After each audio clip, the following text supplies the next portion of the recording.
que le samedi et dimanche, l'imam propose un rappel, un petit gosse, un petit cours, et nous apportons avec une traduction. Donc j'en profite pour vous rappeler simplement que le samedi et dimanche, il y a un cours et il y a une traduction. Plus on est et plus on est encouragé à travailler. Aujourd'hui, l'imam a continué donc sur le sujet qu'il a abordé hier et la semaine dernière, qui est le sens d'un des noms d'Allah qui est Al-Hamid. C'est ce qu'on a abordé hier et la semaine dernière. On a dit qu'Al-Hamid, c'était celui à qui la louange revient, doit revenir, et c'est à lui que les remerciements lui sont orientés. Allah Ta'ala Al-Hamid, c'est à lui que les louanges reviennent, et c'est lui que nous remercions, et c'est envers lui que nous sommes reconnaissants. Hier, l'imam a parlé, entre autres, de deux types de personnes qui sont citées dans le Coran, et qui, pour le premier, a été reconnaissant, alors qu'Allah Ta'ala lui a donné un royaume, lui a donné, bien sûr, une jouissance terrestre, de l'argent, et il a été à la hauteur de sa mission. Qui c'est? C'est le prophète Sulayman alayhi salam. On sait tous qu'Allah Ta'ala a mis à sa disposition des armées d'animaux, le vent, il a mis à sa disposition beaucoup de choses, et donc il était vraiment quelqu'un de reconnaissant. Et c'est pour cela que dans une dua, dans cette sourate-là, dans Surat An-Naml, Sulayman alayhi salam, qu'est-ce qu'il dit? Il dit dans le sens du verset, Ya Allah, merci de m'avoir fait en sorte d'être reconnaissant envers toi. Donc ça, c'est la première position que doit adopter tout croyant, tout musulman envers Allah Ta'ala par rapport à ses bienfaits que l'on a. Que l'on les considère beaucoup ou pas beaucoup, ce sont des bienfaits d'Allah Ta'ala. Que tu es beaucoup matériellement ou pas, ça reste toujours des bienfaits d'Allah Ta'ala. Et le deuxième type de personnage que l'imam a cité hier, et qui est cité dans le Coran, on a dit que c'était Qarun. Qarun qui faisait partie du peuple de Moussa alayhi salam, et qui était tellement riche que simplement pour porter les clés de ces coffres-forts, il fallait 10 personnes pour porter que les clés de ces coffres-forts. C'était une personne qu'Allah lui a donné énormément de matériel, de jouissance dans ce monde-là, de l'or, beaucoup d'argent, et il n'a pas été reconnaissant envers Allah Ta'ala, et on connaît donc tous la fin de ce personnage-là, pour qui Allah Ta'ala a fendu la terre, et donc il l'a, on va dire qu'il l'a quoi? Enseveli. Voilà.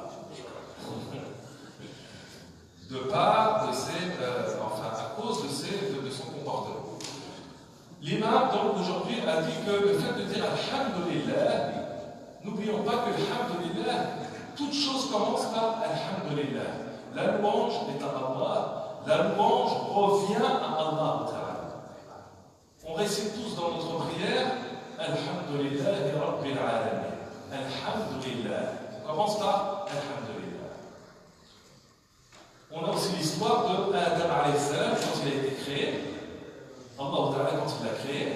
Et bien, une des premières choses que Adam alayhi salam a faites, c'était quoi? C'était d'éternuer. Quand elle a éternué, qu'est-ce qu'elle a dit? Elle a dit Alhamdulillah, quelque chose de naturel. Elle sentait quelque chose venir du fond d'elle, elle a éternué et elle a dit Alhamdulillah. Alhamdulillah, toutes choses doivent être débutées. Toutes choses commencent par Alhamdulillah. Le fait de dire Alhamdulillah, on a dit qu'il y avait trois manières de dire Alhamdulillah. La première, on a dit que c'était de le dire de manière orale. Alhamdulillah, Rabbil Alamin, Allahumma lakal hamd, etc., etc. La deuxième, on a dit que c'était d'en être convaincu dans son cœur.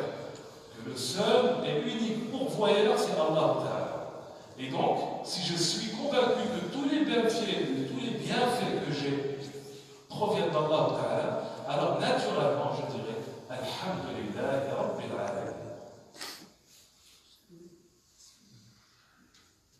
Dans une sourate, Allah Ta'ala, quand il fait les éloges de la famille de Daoud, salam, qu'est-ce qu'il dit? Il dit, dans le sens du verset, il dit qu'ils étaient donc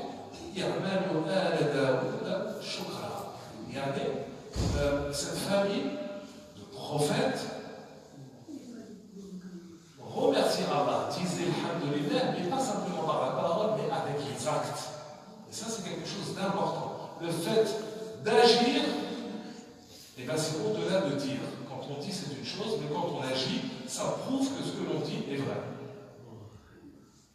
Bien sûr, la partie que l'imam a fait, c'est que quand tu es dans la désobéissance d'Allah, il était difficile de remercier Allah. Comment tu peux remercier Allah alors que toi, tu ne pries pas?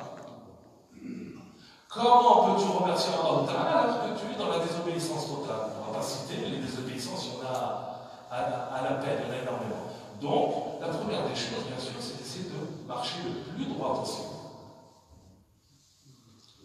Une parole qui est intéressante et qui est bien, et que l'imam a dit, dans le sens, elle dit que quand tu es dans un bienfait, quand tu jouis d'un bienfait, et que tu ne remercies pas ton bienfaiteur, celui qui t'a apporté ce bienfait, qui est Allah, alors tu sortiras de ce bienfait-là. Ce bienfait-là t'échappera. Tu avais un bon travail, tu n'as pas voulu remercier Dieu, comme rien du tout, Allah peut te l'enlever. C'est lui qui donne, c'est lui qui enlève. Et ça, il faut l'avoir dans la tête. Que le pourvoyeur, celui qui donne, celui qui fait, c'est Allah. Ne soyons pas comme Qarun qui a dit j'ai obtenu par ma force. Nous, on prétexte, le croyant prétexte, mais il sait que la fin, et il sait que le résultat ne dépend d'Allah. Une histoire que l'imam a évoquée, et qui est parlante, et pour laquelle il y a des leçons à tirer, c'est une femme pieuse, généreuse, mais qui avait malheureusement un époux avare, radin. Et une fois, alors qu'ils étaient à table, en train de manger, un pauvre vint et frappa à la porte. Et il dit, je suis un pauvre, est-ce que vous avez quelque chose à partager avec moi?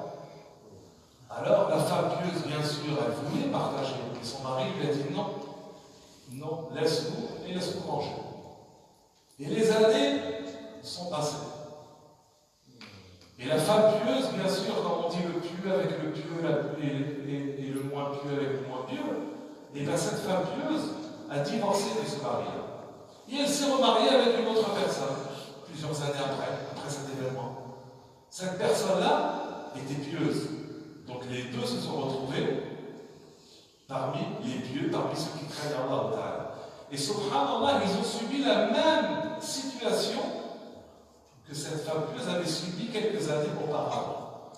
En bref, cette femme pieuse avec son mari était à table, était attablée autour d'un repas. Ils se sont mis à manger quand tout à coup une personne s'est mise à frapper.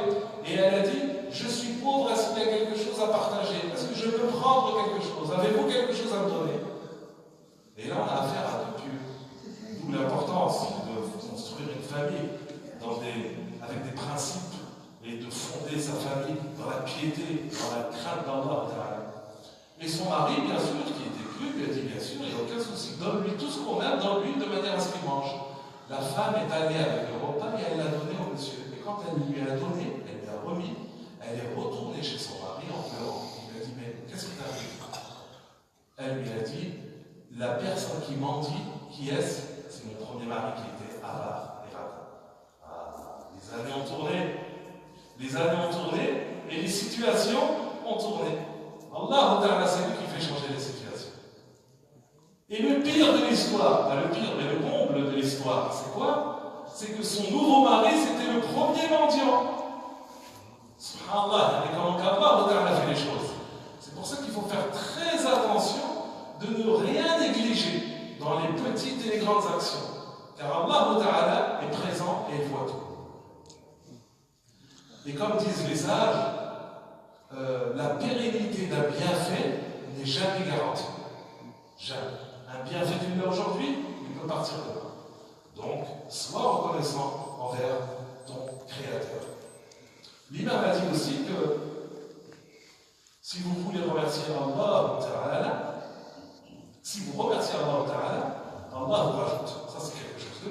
On est matérialiste. Tu veux avoir plus? Remercie Allah, c'est lui qui te rajoute. Et le fait de se comporter avec le shukr, le remerciement, il y a 3 manières de le faire. La première des manières, c'est de remercier le bienfait. Tu as un bienfait, tu dis Alhamdulillah, je remercie Allah de m'avoir donné. Le deuxième, c'est de dire, le premier c'est de dire Alhamdulillah, j'ai ce bienfait-là. Le deuxième, c'est de remercier profondément celui qui t'a donné ce bienfait-là. De dire Alhamdulillah, c'est Allah, le seul qui est responsable de m'avoir donné ce bienfait-là. C'est pas parce que je suis fort, ou parce que je me lève tôt, ou parce que je suis intelligent. Mais c'est Allah qui m'a donné. Et le dernier point, qui est à un niveau quand même très élevé, c'est de remercier le bienfaiteur de ne pas t'avoir donné un bienfait. Et ça, c'est quelque chose de... On voit quelqu'un, on dit, il a une belle situation. Tu remercies d'Allah de ne pas t'avoir donné la situation de cette personne que tu m'en veux. Parce que tu sais que Allah Ta'ala agit avec sa sagesse, il sait ce qu'il fait, et que s'il ne te l'a pas donné, c'est pour une raison. Et tu t'en remets à lui, et tu remercies Allah Ta'ala. Et donc voilà un petit peu, aujourd'hui l'imam a tourné autour de Al-Hamd, Al-Hamid, le fait d'être reconnaissant envers Allah, le fait de remercier Allah, qu'Allah fasse en sorte que nous soyons parmi ceux qui reconnaissent les bienfaits d'Allah, et parmi ceux qui le remercient jour et nuit pour tous ces bienfaits qu'il nous a accordés. Barakallahu fikum.